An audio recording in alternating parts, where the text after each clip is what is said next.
வாங்க மாப்பிள்ள, உட்காருங்க மாப்பிள்ள. இருக்கட்டும் அத்தை. ஒரு முக்கியமான விஷயம் சொல்றதுக்காக தான் வந்தேன். ஒரு விஷயமா எனக்கு தேவையில்ல.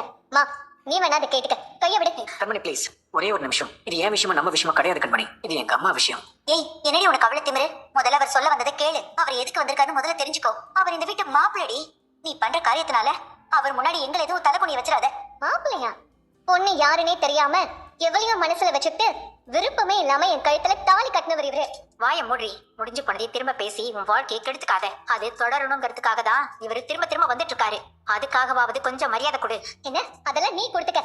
என்னால முடியாது. கண்மணி ப்ளீஸ் கண்மணி, நான் இங்க வந்த விஷயமே வேற. முதல்ல அதை கேளு, அதுக்கப்புறம் உன் இஷ்டம். நீங்க சொல்லுங்க மாப்பிள்ள.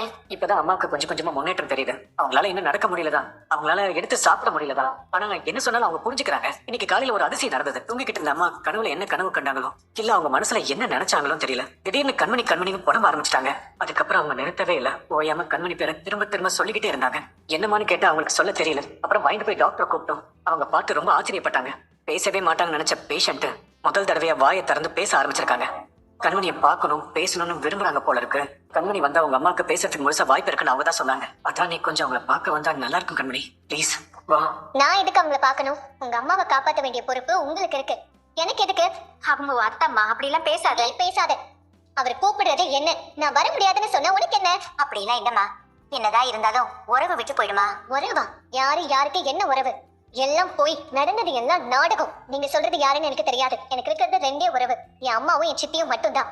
ப்ளீஸ் கண்மணி, நீ என்ன பழி வாங்குற நேரம் இதில் கொஞ்சம் புரிஞ்சுக்கோ ப்ளீஸ். எங்க அம்மாவோட உயிரை உன் கையில தான் இருக்கு கண்மணி. நீ தான் அவங்களை காப்பாத்துற மருந்து. பேச்சு வந்த நிமிஷத்துல இருந்து உன் பேரை தான் நிறுத்தாம சொல்லிக்கிட்டு இருக்காங்க. ப்ளீஸ் கண்மணி, ப்ளீஸ் கண்மணி, தயவு செஞ்சு அவங்களை காப்பாத்து கண்மணி. என்ன மாப்பிள்ள இது? நீங்க ஏன் விளையாடிட்டு இருக்கியா? மரியாதை அவர் கூட கிளம்பி போ. பாவி, புருஷனை கால விழ வச்சு வேடிக்கை பாக்குற அளவுக்கு ஆளாயிட்டியா நீ?